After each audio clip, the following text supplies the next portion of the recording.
Shalom, peuple de Dieu, c'est encore moi, votre sœur Ornella Maïta Kamwanji. Ce matin, je bénis Dieu pour la grâce qu'il m'a fait encore de vous parler de la part du Seigneur. Et je te bénis, toi qui es déjà connecté et qui est abonné sur cette chaîne YouTube. Sans plus tarder, je suis dans le livre de Jean 4, le verset 23. Nous allons lire la Bible dans Jean 4, le verset 23. La Bible nous dit, « Mais l'heure vient, elle est déjà venue, où les vrais adorateurs adoreront le Père en esprit et en vérité. Car ce sont là les adorateurs que le Père demande. » Parole du Seigneur. La Bible est en train de nous dire, l'heure vient et elle est déjà venue, où les vrais adorateurs adoreront le Père. Le vrais adorateurs. La place qui m'a beaucoup tiré, c'est le vrais adorateurs. La Bible nous dit, la Bible nous parle de le vrais adorateurs. C'est pour te dire quoi? Ce matin, Dieu n'a pas besoin des adorateurs, mais le Père a besoin de vrais adorateurs. Et le vrai adorateur, ce n'est pas celui qui lit la Bible. Le vrai adorateur, ce n'est pas celui qui chante. Pour aller plus loin, le vrai adorateur, ce n'est pas celui qui nous prêche. Ce n'est pas celui qui parle en langue. Ce n'est pas celui qui lit la Bible.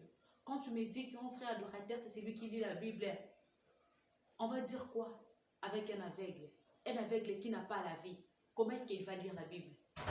Et ce matin, je vais te dire, un vrai adorateur, c'est celui qui a laissé son passé. C'est celui qui ne vit pas la nature adamique, mais c'est celui qui vit la nature christique. C'est celui qui applique le verset qui dit, ce n'est plus moi qui vis, mais c'est Christ qui vit en moi. Un vrai adorateur, c'est celui qui édifie Christ.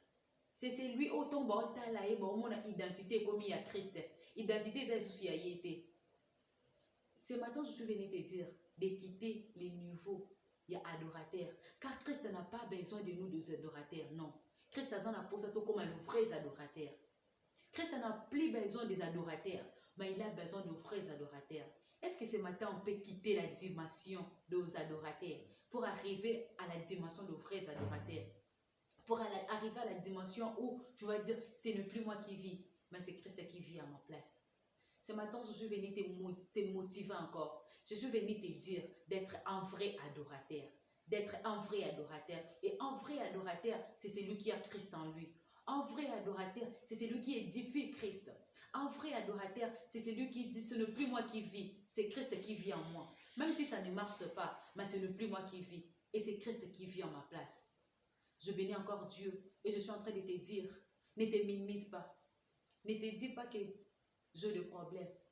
Mais je suis venu te recommander d'être un vrai adorateur.